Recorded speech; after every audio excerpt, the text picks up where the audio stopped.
Pemirsa, kasus perkosaan di Brebes, Jawa Tengah yang sempat dikabarkan damai, ternyata dimediasi oleh sebuah LSM. LSM tersebut bahkan meminta orang tua para pelaku uang 200 juta rupiah. Polisi kini tak hanya sebatas menyelidiki kasus pemerkosaan, namun juga pemerasan.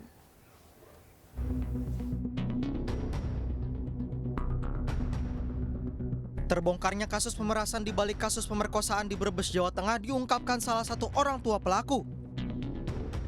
Dengan meminta uang 200 juta rupiah, LSM itu menjanjikan kasus pemerkosaan berakhir damai. Namun karena tidak mampu membayar, akhirnya uang damai terkumpul dan dibayarkan sebesar 70 juta rupiah. Ironisnya uang hasil pemerasan itu diserahkan oknum LSM kepada orang tua korban hanya 32 juta rupiah dan polisi kini tengah menyelidiki LSM itu. Sempat ada mediasi untuk dilakukan upaya damai ya antara kedua belah pihak. Di sini perlu saya garis bawahi bahwa mediasi damai tersebut tidaklah melibatkan pihak kepolisian, baik dari Polsek maupun Polres seperti itu. Ya. Untuk peristiwa tersebut juga kami saat ini tengah melakukan upaya penyelidikan ya, berdasarkan laporan polisi yang masuk ke Satreskrim Polres Brebes tentang adanya dugaan tindak pidana pemerasan dan penipuan di dalamnya. Kasus kekerasan seksual berujung damai pun dikecam sejumlah pihak. Juru bicara nasional Partai Perindo Ike Suharjo meminta pemerintah bertindak tegas sehingga bisa memberikan efek jera. Saya harap tidak hanya hukuman pidana yang seberat-berat mungkin, namun juga pelaku ini harus diberikan rehabilitasi mental agar tidak melakukan kembali perbuatannya seperti yang melanggar atau melakukan kekerasan seksual. Nah, bila perlu begini, undang-undang atau peraturan pemerintah nomor 70 tahun 2020 yang sudah ditekan oleh Presiden Jokowi tentang bagaimana tata cara pelaksanaan kebiri kimia atau mengumumkan ya kan, mempublikasikan siapa pelaku dari kekerasan seksual ini harus digencarkan kembali loh. Sebelumnya nasib tragis menimpa seorang gadis 15 tahun warga Kecamatan Tanjung, Kabupaten Brebes, Jawa Tengah. Ia diperkosa 6 pemuda yang merupakan tetangganya sendiri di sebuah rumah kosong setelah dicekoki minuman keras pada akhir tahun lalu. Tim Liputan iNews melaporkan. Seorang anak perempuan berusia 12 tahun diperkosa oleh 8 kakek yang merupakan tetangganya sendiri. Mirisnya pemirsa, sang korban yang diketahui hamil justru dikeluarkan dari sekolah.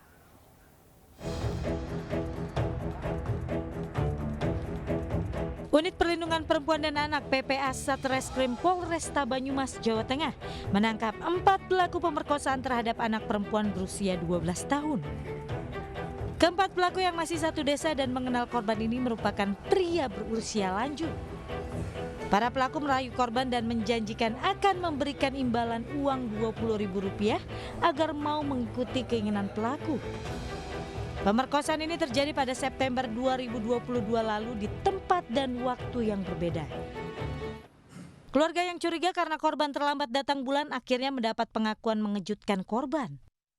Pelaku sendiri adalah sudah kondisi lansia dan kami amankan 4 orang pelaku. Yang pertama adalah inisial W, ini umur 70 tahun, kemudian inisial J, ini 58 tahun, kemudian inisial S, ini adalah 69 tahun, kemudian yang 4 adalah inisial K, umur 67 tahun. Mirisnya, usai ketahuan hamil, korban justru dikeluarkan dari sekolahnya. Sementara dari 8 tersangka pemerkosaan, hingga kini 5 pelaku sudah ditangkap, sementara 3 lainnya masih buron. Dari Banyumas, Jawa Tengah, Saladin Ayubi, iNews melaporkan. Dan pemirsa, untuk mengulasnya kita sudah bergabung dengan Ibda Metri Zul Utami, Kanit PPA Polresta Banyumas. Selamat siang Ibu Metri. Selamat siang Mas Gede dan Mbak Arlista. Ya, Siang, ini Ibu. informasi terbaru bahwa ada keterlibatan LSM yang ternyata juga, mohon maaf. Untuk pelaku Bu Metri, untuk saat ini sudah berapa yang diamankan Bu Metri? Baik Mbak Arlista, untuk pelaku saat ini sudah 5 yang kami amankan. Sudah 5 Bu? Ya. Tapi kami mendapatkan informasi ada 8 orang yang melakukan pemerkosaan secara bersama-sama. Nah, modusnya apakah semuanya sama atau ada modus yang berbeda di antara ke-8 pelaku ini, Bu? Jadi kami informasikan Mbak Arlista bahwa memang menurut informasi ada 8 pelaku. Namun demikian itu terjadi tidak dalam waktu bersamaan, namun dengan tempat dan waktu yang berbeda. Untuk saat ini kami dari Satreskrim Polresta Banyumas unit PPA telah mengamankan dan melakukan tindakan terhadap 5 pelaku ya atau tersangka. Sedangkan yang 3 masih dalam pengejaran kami, insya Allah dalam waktu dekat akan kami segera tindak lanjuti. Sudah kami tindak lanjuti, insya Allah akan segera kami proses. Untuk korban sendiri saat ini, apakah sudah ada penanganan begitu Bu atau pendampingan Bu? Ya, baik untuk korban, kami bekerjasama dengan UPTD PPA untuk mendapatkan pendampingan dengan psikolog terkait dengan perlunya pendampingan secara psikologis. Dan kami juga akan melakukan pendalaman terhadap kondisi dari korban tersebut, kenapa dia atas efek dari kejadian tersebut, apakah dia mengalami trauma dan sebagainya, terus bagaimana kondisi kepribadian korban saat ini, terus kemudian kami juga koordinasi bekerjasama dengan Rumah Sakit Margono, di mana yang memantau terhadap kehamilan korban saat ini. Ya, Bu Metri Begitu, sudah ya. sempat berdialog langsung atau berbicara dengan korban Bu. Bagaimana saat ini kondisinya Bu? Apakah ada trauma gitu pasca kejadian ini Bu? Ya, kondisi korban tentunya kami komunikasi langsung. Ya, korban cenderung ada sedikit ya trauma. Namun kemarin kami komunikasi kembali, kondisinya baik-baik saja. Memang sempat setelah kami lakukan pendalaman, mungkin ya korban mengalami lelah ya, sehingga kemarin sempat dia bed rest, tapi kemarin sudah sehat kembali dan sehat. Ya.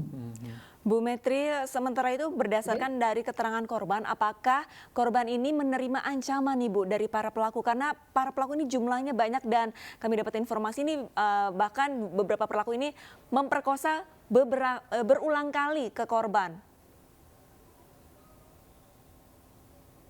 Jadi kami informasikan Mbak Arlista bahwa dalam hal ini tidak ada unsur kekerasan ataupun ancaman kekerasan, namun yang terjadi adalah unsur bujuk rayunya. Jadi kenapa korban mau? Karena diiming-imingi sejumlah uang. Jadi korban diberikan uang sejumlah 2.000, 5.000, 20.000, bahkan ada yang untuk yang kemarin terakhir 100.000 untuk pelaku yang kemarin terakhir tambahan. Iya, Bu Metri. Berdasarkan pengembangan, apakah ada kemungkinan korban-korban lain dari aksi para pelaku ini, Bu? Kalau dari hasil pengembangan kami untuk sementara ini untuk korban lain belum ada. Ya. Bu Metri, untuk kasus ini terkuak dan langsung ditindak oleh tim polisi. Ini berawal dari mana, Bu? Apakah laporan dari orang tua korban atau seperti apa? Ya, jadi kami informasikan bahwa awalnya keluarga korban itu memang curiga karena korban tidak mengalami menstruasi selama 2 bulan, terus kemudian melakukan tes pack, terus kemudian ternyata hasilnya positif. Nah, terus kemudian ini kan korban maksudnya tertutup. Nah, namun demikian setelah komunikasi, akhirnya korban menceritakan bahwa awalnya dia menceritakan ada 5 pelaku. Terus kemudian dari keluarga korban datanglah ke polsek. Nah, karena ini anak di bawah umur, maka dari polsek langsung untuk diserahkan ke kami. Terus kemudian kami lakukan pendalaman dan setelah kami melakukan serangkaian tindakan, kami langsung menindaklanjuti. Kami mengamankan 4 pelaku. Terus kemudian kemarin kami ada tambahan 1 pelaku lagi berusia inisial Y, usia 27 tahun. Dia menyerahkan diri ke unit PPA. Ya Bu, dari 3 orang yang masih buron ini apakah sudah diketahui keberadaannya? Untuk yang 1 masih kita lakukan pengejaran, untuk yang 2 kami sudah mengantongi identitas pelaku, sedang kami lakukan pendalaman dan sedang kami tindak lanjut. Baik, terima kasih banyak atas waktunya Ibu Ibda Metri Zul Utami, Kanit PPA Polresta Banyumas sudah bergabung bersama kami di iNews Siang dan semoga ini para buron segera ditangkap dan pelakunya juga langsung ditindak ya, diadili seadil-adilnya. Betul. Dan pemirsa berikutnya, terduga pelaku pemerkosaan anak di Cempaka Putih berhasil ditangkap jajaran Polres Metro Jakarta Pusat. Relawan perempuan dan anak Perindo mengapresiasi kinerja aparat kepolisian dan akan terus mengawal kasus ini agar pelaku mendapatkan hukuman yang maksimal.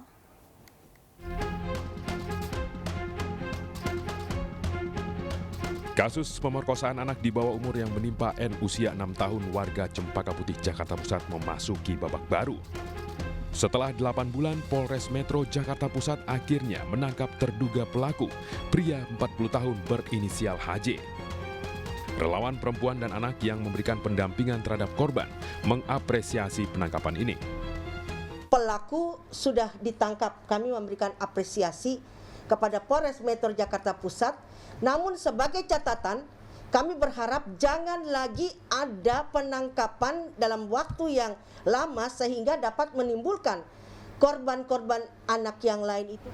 Saya mohon kasus ini segera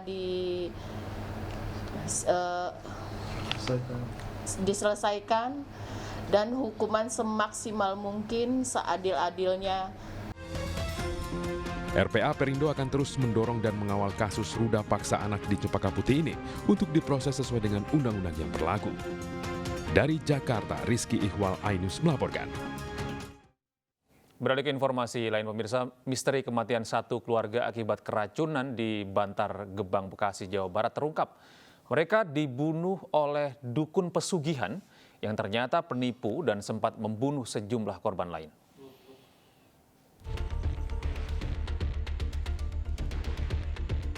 Fakta mengejutkan terungkap dari tewasnya satu keluarga di Bantar Gebang, Bekasi, Jawa Barat. Para korban ternyata dibunuh dengan cara diracun dan dicekik oleh pelaku yang mengaku sebagai dukun pesugihan. Korban dihabisi nyawanya karena mengetahui aksi penipuan pelaku yang menjanjikan kekayaan dengan kemampuan spiritual. Pelaku bahkan sebelumnya juga telah membunuh sejumlah korban lainnya yang merupakan kerabat dekatnya. Polisi telah menangkap 3 tersangka, yaitu Wawan Erawan, Solihin, dan MDD Solihudin. Fakta baru, ternyata ada korban-korban lain sebelum TKP Bekasi. Kami mendapatkan kesaksian dari salah satu keluarga dekat dari tersangka ini menyatakan saya juga dulu hampir dibunuh, Pak. Tapi kemudian saya melarikan diri dan sekarang menjadi TKW di luar negeri, Saudi Arabia. Sebelumnya, satu keluarga yang terdiri dari 5 orang ditemukan tergeletak di rumah kontrakan dengan kondisi mulut mengeluarkan busa pada Kamis 12 Januari lalu. 3 orang tewas sementara 2 lainnya selamat. Salah satu korban selamat adalah balita berusia 2 tahun. Sementara satu korban selamat lainnya ternyata adalah salah satu pelaku, yaitu MDD Solihudin. Tim Liputan iNews melaporkan. Pemirsa, selain mengetahui aksi penipuan pelaku, satu keluarga korban pembunuhan di Bekasi juga mengetahui aksi pembunuhan berantai yang dilakukan pelaku. Sejauh ini total ada 9 orang yang tewas di tangan pelaku.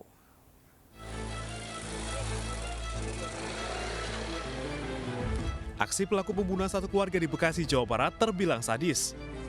Para korban dibunuh karena mengetahui aksi penipuan berkedok dukun pesugihan yang dilakukan pelaku. Selain itu, korban juga mengetahui bahwa sebelumnya pelaku sudah membunuh 6 korban lainnya di Cianjur dan Garut. Pembunuhan 6 korban sebelumnya dilakukan untuk menguasai harta korban yang telah diserahkan. Dengan demikian, total ada 9 orang tewas dalam aksi pembunuhan berantai ini. Jumlah korban pembunuhan berantai sementara di Bekasi, 3 orang meninggal dunia, 1 orang selamat. Walaupun 1 orang selamat ini patut diduga juga terlibat dalam tindak pidana penipuan yang terjadi sebelumnya. Nanti kemungkinan setelah keluar dari rumah sakit kita akan sidik, kalau buktinya cukup kita jadikan tersangka. Di TKP Cianjur ada 4 kerangka, kemudian ada pengakuan dari tersangka, ada 1 kerangka lain dalam pencarian belum ditemukan. Kemudian ada di Garut, ada 1 orang dikuburkan setelah sebelumnya dibuang ke laut. Polisi mendalami kemungkinan tambahan korban lain karena masih ada laporan kehilangan orang dari sejumlah saksi. Polisi juga masih menyelidiki adanya lubang baru yang disiapkan pelaku yang diduga akan digunakan untuk mengubur korban berikutnya. Tim Liputan iNews melaporkan.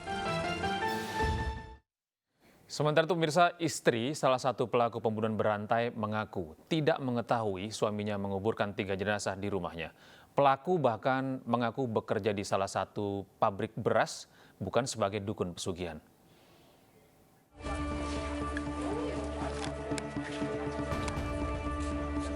Tiga lubang berisi 3 jenazah ditemukan di rumah salah satu pelaku pembunuhan berantai, Wawon Erawan, di Kampung Babakan Mande, Ciranjang, Cianjur, Jawa Barat.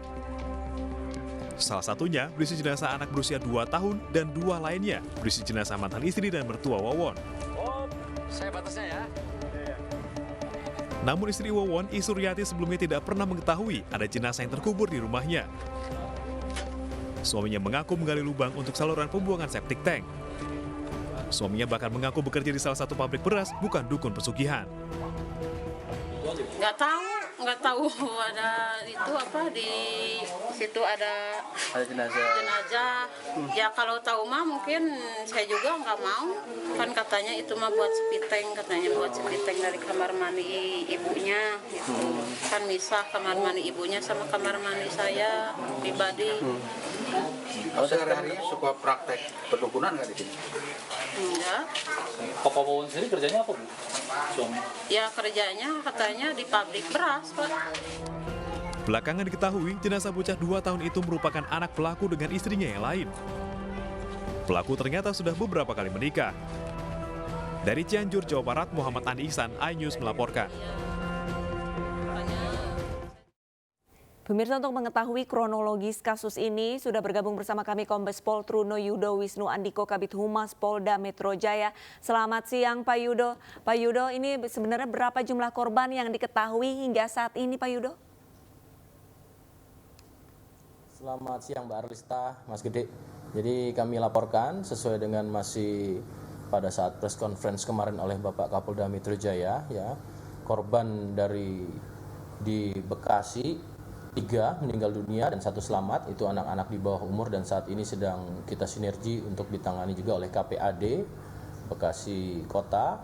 Kemudian juga yang ada di Cianjur sejauh ini dengan 4 jenazah ya yang ditemukan pada 3 lubang, di mana salah satu lubang ini ada 2 kerangka dan 1 masih dalam pendalaman. Saat ini tim dari penyidik Polda Metro Jaya masih mendalami terkait pencarian salah satu korban lagi. Sedangkan yang di Garut juga sama, ya, sedang dalam proses pendalaman untuk penyelidikan dalam serangkaian penyidikan ini, Mbak Rista. Ya, selain di Bekasi dan Cianjur, apakah ada kemungkinan pelaku ini melakukan aksi kejahatan di tempat yang lain, Pak? Ya, Mas Gede, jadi begini. Pak Kapolda selalu menekankan dalam setiap pengungkapan kasus menggunakan scientific crime investigation, karena memang ini satu metode modern yang memang keakuratannya ini sangat tinggi dan kemudian juga bisa dipertanggungjawabkan. Berangkat dari peristiwa awal dengan ditemukannya atau dilaporkan masyarakat kepada Polres Metro Bekasi Kota, kemudian Pak Kapolda sudah menekankan scientific, sudah turunkan secara interprofesi ya dari Inavis, terus dari kedokteran forensik ini sudah turun. Nah, kemudian lab forensik. Nah, kemudian hasil pengembangannya setelah Bekasi, kemudian kan adanya suatu fakta baru. Nah, fakta baru ini ketika melakukan pendalaman ke Cianjur, tepatnya ke rumah tersangka baik Duloh atau juga Solihin dan juga satu lagi adalah Wawon. Nah, maka didapat lagi ada suatu korban. Nah, dari sini tentunya disampaikan ya tadi bahwasannya secara saintifik tim ini masih terpadu bersinergi sama-sama ke Cianjur. Tentunya kita masih nunggu progresnya dan tidak terhenti sampai di sini. Harapannya adalah semua ini bisa terungkap. Dan bagaimana dengan tempat kejadian sejauh ini masih tetap Bekasi, Cianjur, dan satu lagi yang diduga masih di cari di Garut ini itu kan TKP-nya tidak di sana ya, karena kita mengacu kepada keterangan tersangka, tetapi kita perlu dukungan juga dari secara psikologi forensik dan keterangan-keterangan lain untuk sehingga kita bisa menuntaskan. Namun kami juga menghimbau, Kapolda Metro sampaikan apabila ada kejanggalan yang mungkin saudaranya pernah berkoneksi atau ada relasi dengan para tersangka ini dan kemudian merasa ada putus atau kontak tidak bisa dihubungin lagi, silakan menghubungi Polda Metro Jaya. Pak Yudo, sementara itu untuk motif dari pelaku ini sebenarnya apa sih, Pak? Ya, sejauh ini yang kami sampaikan dari Polda Metro Jaya ya, ini tetap masih dalam proses pendalaman. Yang pertama, kita ketahui kasus di Bekasi ini kan terkait dengan adanya suatu tindak pidana yang fakta baru terakhir di Cianjur kita ketahui, ini patut diduga mengetahui adanya suatu perbuatan pidana lainnya yang awalnya tadi keracunan menjadi pembunuhan. Kemudian ini juga disampaikan kemarin oleh penyidik apakah ini merupakan pembunuhan berencana atau pembunuhan yang disertai dengan tindak pidana lain ataupun juga pembunuhan biasa. Tentu mendasari pada alat bukti ini akan terus berkembang dan didalami oleh penyidik. Sehingga motifnya sejauh ini yang pertama adalah diketahuinya perbuatan pelaku, para pelaku 3 orang, Wawon, Dullah, dengan Dede ini yang diketahui oleh korban, sehingga kemudian dilakukan dengan cara ya memberikan racun dan kemudian memang kita masih hasil dari forensik, nanti kita lihat ada luka di leher ataukah akibat dari apa, tentu itu nanti bisa terlihat dalam proses penyidikan ini, yang kemudian ini dilakukan tadi dari keracunan jadi pembunuhan. Sedangkan yang di Cianjur kita masih menunggu juga dari tim dan ini masih dalam pendalaman juga, tidak terhenti di sini. Ini adanya suatu iming-iming ya. Pertama itu ada penipuan, mengiming-imingi dengan kemampuan berkemas pada kemampuan supranatural, kemudian mampu memberikan nilai kekayaan yang lebih lagi daripada kondisi saat ini atau menggandakan uang seperti itu. Nah ini termasuk kami menghimbau, Kapolda Metro juga menghimbau, jangan mudah percaya dengan sesuatu hal yang cara jalannya mudah dan cepat. Tentu ini tidak mudah dan tidak instan untuk menuju sukses.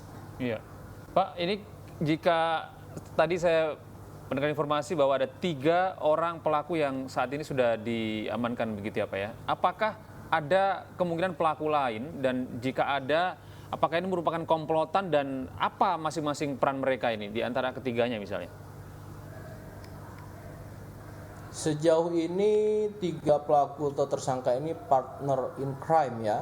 Dalam partner in crime ini masih 3, tidak menutup, namun ini menunggu hasil penyidikan dan penyelidikan dari proses rangkaian penyidikan ini ya tentunya.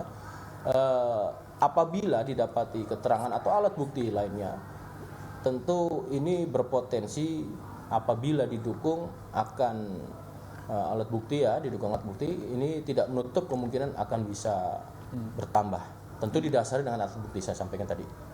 Baik, terima kasih banyak atas waktunya Pak Kombes Truno Yudo, Kabid Humas Polda Metro Jaya, sudah bergabung bersama Ainus Siang. Salam sehat Pak Yudo. Dan pemirsa, lebih dari 50.000 anak usia sekolah mengajukan dispensasi perkawinan karena hamil di luar nikah. Informasi selengkapnya akan kami hadirkan usai jeda pemirsa, tetaplah bersama Ainus Siang.